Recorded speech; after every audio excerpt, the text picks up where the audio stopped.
Bismillahirrahmanirrahim. Assalamualaikum warahmatullahi wabarakatuh. Alhamdulillahilladzi hadana lihadza wa ma kunna linahtadiya laula an hadana Allah. Ashhadu an la ilaha illallah wa ashhadu anna Muhammadan abduhu wa rasuluh. La nabiyya ba'da amma ba'd. Allahumma salli wa sallim wa barik ala sayyidil mursalin khatimin nabiyyin nabiyyuna al-mustafa Muhammadin sallallahu alaihi wasallam. Puji syukur pada Allah Subhanahu wa taala atas segala nikmat yang sampai saat ini masih kita rasakan. Salawat beriringan salam pada baginda Nabiyyuna al-Mustafa Muhammad sallallahu alaihi wasallam. Allah Subhanahu wa taala berfirman di dalam surah Al-Insyirah, A'udzu billahi minasy syaithanir rajim. Bismillahirrahmanirrahim.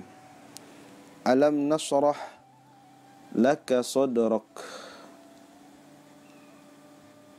Alam nasrah, bukankah kami telah melapangkan bagimu Muhammad, kata Allah, sadrak, dadamu.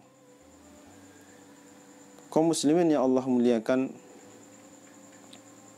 Rasulullah sallallahu alaihi wasallam adalah seorang nabi yang mempunyai begitu banyak ujian, tantangan, karena memang risalah yang beliau emban adalah sesuatu yang sangat berat. Godaan-godaan yang akan menghimpit, memberatkan dada Rasulullah sallallahu alaihi wasallam, baik itu berupa hal-hal yang bersifat kedirian ataupun hal-hal yang bersifat kematerian. Rasulullah diuji dengan ujian yang sangat berat. Beliau berhadapan dengan orang-orang yang secara nasab bisa jadi adalah keluarganya. Beliau berhadapan dengan orang-orang yang selama ini hidup bersamanya. Rasulullah sallallahu alaihi wasallam mendapatkan tekanan, paksaan bahkan dari para paman-pamannya. Ini adalah resiko dakwah yang diambil oleh baginda Rasulullah sallallahu alaihi wasallam. Lalu Allah Subhanahu wa taala menegaskan kepada Rasulullah sallallahu alaihi wasallam, Alam nasrah, bukankah Allah Subhanahu wa taala telah melapangkan sadrak, dadanya Rasulullah sallallahu alaihi wasallam. Wa wada'na 'anka wizrak. Allah Subhanahu wa taala juga telah melepaskan beban berat yang luar biasa, alladzi anqadha zahrak, yang mana beban berat itu membuat bahu atau pundak menjadi sangat berat. Kaum muslimin yang Allah muliakan, ini adalah sebuah ibarah, sebuah penjelasan dari Allah Subhanahu wa taala bahwa memang beban yang dibawa oleh Nabi Mustafa Sayyidina Muhammad sallallahu alaihi wasallam adalah beban yang sangat berat. Namun dengan kasih sayang Allah Subhanahu wa taala, Rasulullah sallallahu alaihi wasallam Allah lapangkan dadanya. Kelapangan dada ini menjadi cerminan seseorang ketika akan melakukan sebuah perjuangan, terutama di dalam kelompok para da'i atau dakwah, kelapangan dada menjadi bahagian terpenting di dalam dakwah. Kenapa tidak? Karena ketika kita berdakwah, kita tidak hanya mendapatkan permasalahan-permasalahan internal kita saja, tapi kita juga akan melakukan pembinaan-pembinaan yang mana itu membutuhkan kelapangan dada yang luar biasa. Jika orang-orang beriman atau para aktivis dakwah ini tidak memiliki kelapangan dada yang luar biasa, bisa dipastikan kita akan segera dengan mudah mendapatkan kefuturan, bahkan akan merasa berat yang luar biasa. Kita akan mendapatkan tekanan dari segala pihak, terutama orang-orang yang selama ini mereka merasa nyaman dengan dosa, dengan ketidaktaatan kepada Allah Subhanahu wa taala. Maka yang harus dimiliki oleh seorang aktivis dakwah adalah kelapangan dada yang memang itu Allah Subhanahu wa taala yang melapangkannya. Ada perbedaan yang sangat jelas antara kelapangan dada yang kita usahakan, di mana saat kita mengusahakannya, melatihnya, itu tentu tidak selapang, tidak sekuat, tidak sebaik ketika Allah Subhanahu wa taala yang melapangkan dada kita.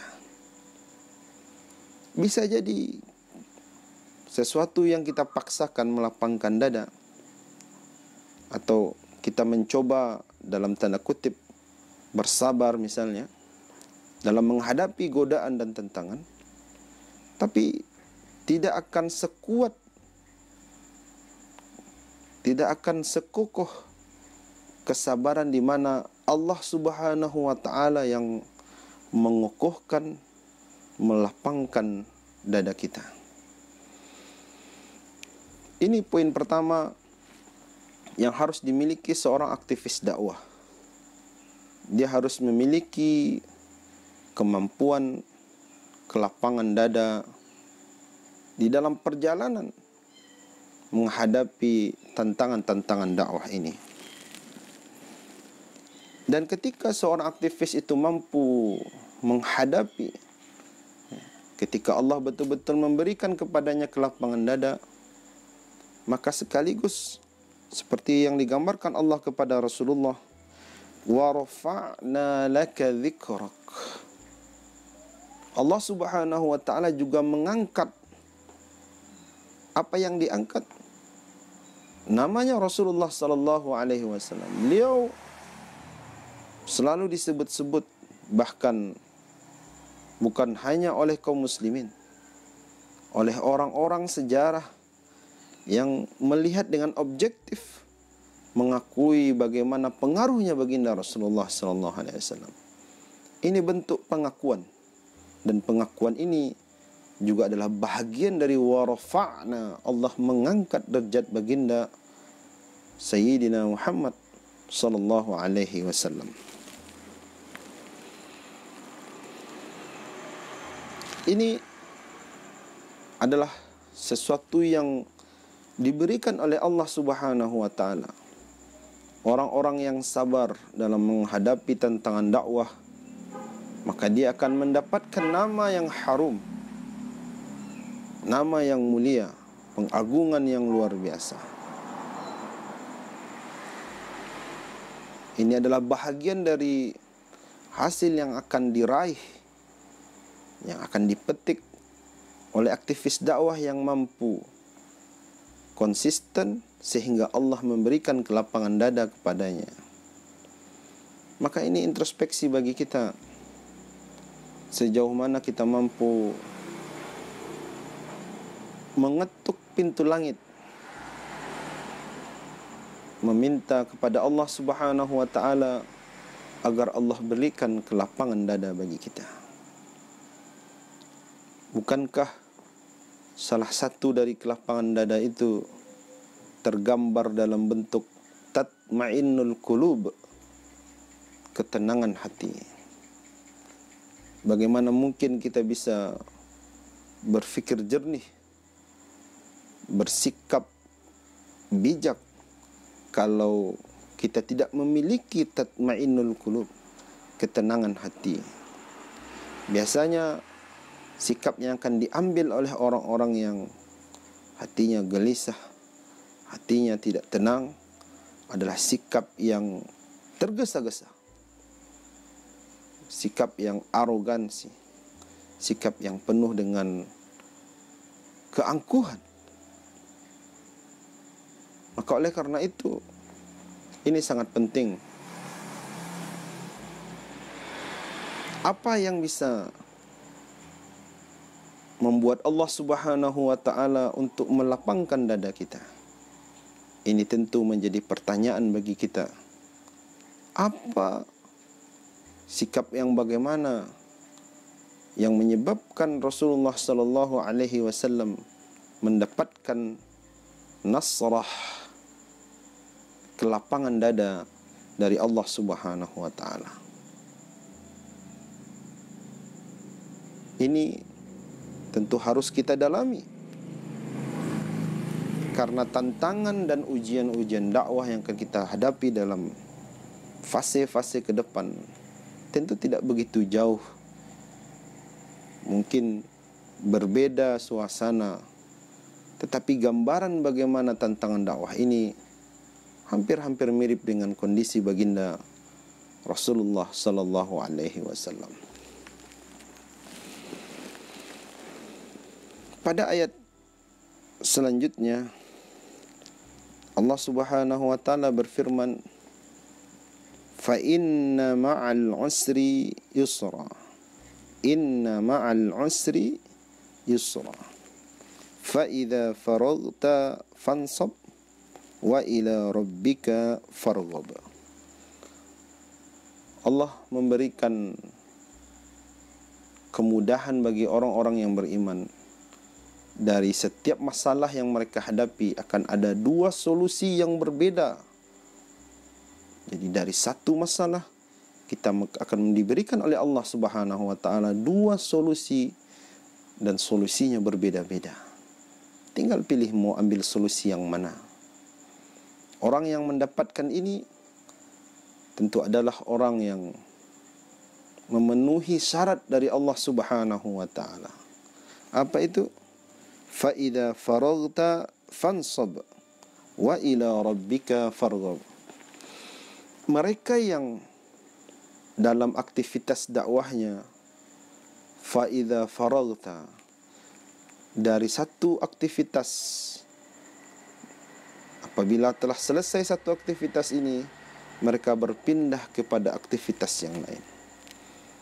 Artinya orang-orang yang tidak pernah lelah dalam dakwah ini, mereka selalu memberikan sesuatu yang maksimal, sesuatu yang terbaik dari yang mereka miliki. Dan orang seperti ini adalah orang yang wa ila rabbika farghab.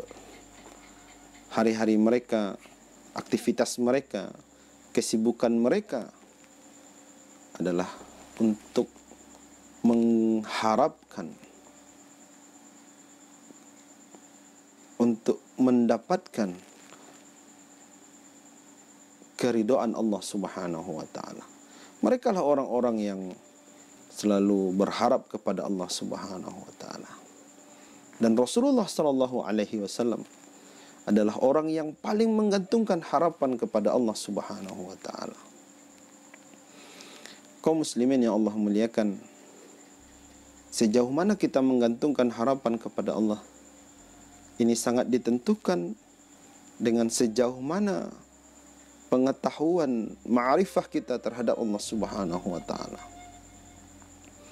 semakin dalam keyakinan kita kepada Allah, semakin kuat ma'rifah kita kepada Rabbul Alamin, maka semakin menggantungkan kita, semakin berharap kita kepada Allah Subhanahu wa ta'ala atas semua apa saja yang menjadi kebutuhan kita. Kita gantungkan semuanya. Ini dicontohkan oleh baginda Rasulullah. Baginda Rasulullah sallallahu alaihi wasallam dalam setiap aktivitasnya selalu berharap kepada Allah Subhanahu wa ta'ala dengan harapan yang sungguh-sungguh. Untuk apa saja. Maka jawaban dari tadi, apa yang menyebabkan seseorang bisa mendapatkan kelapangan dada dari Allah Subhanahu wa ta'ala, memiliki keluasan kebijaksanaan? Salah satunya adalah orang yang wa ila rabbika farghab, yang betul-betul selalu mengharapkan, menggantungkan harapan, berharap kepada Rabbnya, kepada Allah Subhanahu wa ta'ala. Sejauh mana dalam 24 jam sehari semalam kita betul-betul mengharap kepada Allah? Apakah kita sudah bisa mengevaluasinya? Jangan-jangan selama ini kita menggantungkan harapan itu kepada jasad kita, kepada kemampuan kita, kepada akal kita yang sangat lemah ini. Kita lebih percaya dengan apa yang kita miliki, sehingga kadang kita lalai, kita lupa kepada penguasa alam ini, yaitu Allah Subhanahu wa ta'ala. Maka oleh karena itu kaum muslimin yang Allah muliakan, jangan sampai 24 jam yang kita lewati, rasa pengharapan kita kepada Allah itu lebih sedikit dibandingkan dengan kita menumpukan kekuatan kita kepada sesuatu yang sangat lemah. Kita sangat lemah. Kita tidak memiliki apa-apa. Kita tidak mempunyai kemampuan apa-apa. Hayat yang kita miliki adalah titipan dari Allah Subhanahu wa ta'ala. Basar, penglihatan, titipan dari Allah Subhanahu wa ta'ala. Al-Qudrah, kemampuan yang kita miliki adalah titipan dari Allah Subhanahu wa ta'ala. Bahkan kita tidak mampu mengetahui dan mengatur bagaimana detak jantung kita. Lalu apa yang akan kita banggakan? Mana mungkin kita akan menggantung harapan kepada jasad yang begitu lemah ini? Mari kita kembali menghiasi hari-hari kita dengan menggantungkan harapan kepada Allah Subhanahu wa ta'ala. Tentu dengan semakin mengenal Allah Subhanahu wa ta'ala, semakin mendekatkan diri kepada Allah Subhanahu wa ta'ala, semakin merasakan pengawasan dan hadirnya muraqabah, pengawasan Allah terhadap diri kita. Inilah tentunya yang akan membuat kita semakin dekat kepada Allah Subhanahu wa ta'ala. Ketika kedekatan ini sudah begitu dekat, ketika hamba sudah bermesraan dengan Allah Subhanahu wa ta'ala, maka peluang kita untuk Allah lapangkan dada kita akan semakin besar. Dan tatmainnul qulub tentu menjadi sesuatu yang mesti bagi orang-orang yang Allah sayangi, yang Allah berikan kelapangan dada kepadanya.